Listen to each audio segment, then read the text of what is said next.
सबसे बड़ा जो इसमें इज़राइल के लिए कमज़ोर कड़ी साबित होती है, वो होती है अफ़रा-तफ़री।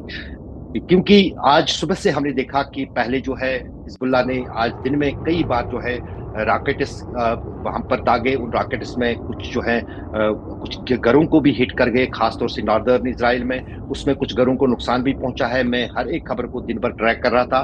उसके बाद जो है एक सिलसिला एक हुआ, तो कुछ बंदूकधारी आए और उन्होंने वहाँ पर जाफ़ा में फायरिंग की, जिसमें 5 लोग मारे गए। इज़राइल का कहना है कि वो भी जो है वो बंदूकधारी भी मारे गए हैं उसमें।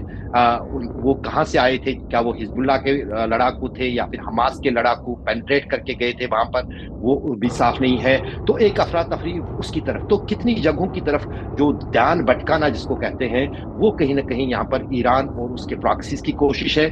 और जैसे मैंने आपको कहा कि लोगों में अफ़रा-तफ़री मचा के, उनको शेल्टर होम्स में पहुँचा के, फिर कोई बड़ा स्ट्राइक। और जो बैलिस्टिक मिसाइल की बात हो रही है, क्या वो हिट करेगा ईरान की तरफ से कहीं पर? तो वो आने वाले वक़्त में पता चलेगा। जहाँ तक अमेरिका की बात है, अमेरिका ने काफ़ी कोशिश की थी नेतन्याहू को ये समझाने की कि युद्ध विराम के लिए तैयार हो जाए, लेकिन कहीं न कहीं जो है सभी जो प्लान्स दिए गए थे बाइडेन की तरफ से भी नेतन्याहू को, उसने उससे मानने से इनकार किया। और कहीं न कहीं जो है इतना ज़्यादा गरूर उसको दिखा इस पूरे युद्ध में।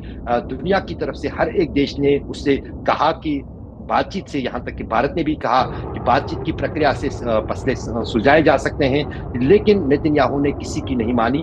और जाहिर है कि सर के ऊपर से जो पानी है वो ईरान के ऊपर गया, क्योंकि हजारों चोट उससे पिछले 1 साल के दौरान या पिछले कई दशकों के दौरान देखने पड़े हैं। और शायद यही कारण है कि ये कोऑर्डिनेटेड अटैक्स जो हैं, अब ईरान ने अपने प्रॉक्सीज की मदद से और अपनी मदद से जो है शुरू किए हैं। और जिस अंदाज से हसन नसरुल्लाह के मारे जाने के बाद पूरे विश्व में एक सहानुभूति जो है ईरान के पक्ष में, खासतौर से मुस्लिम वर्ल्ड में आई है, वो कहीं न कहीं उसका भी लाभ लेना चाहता है।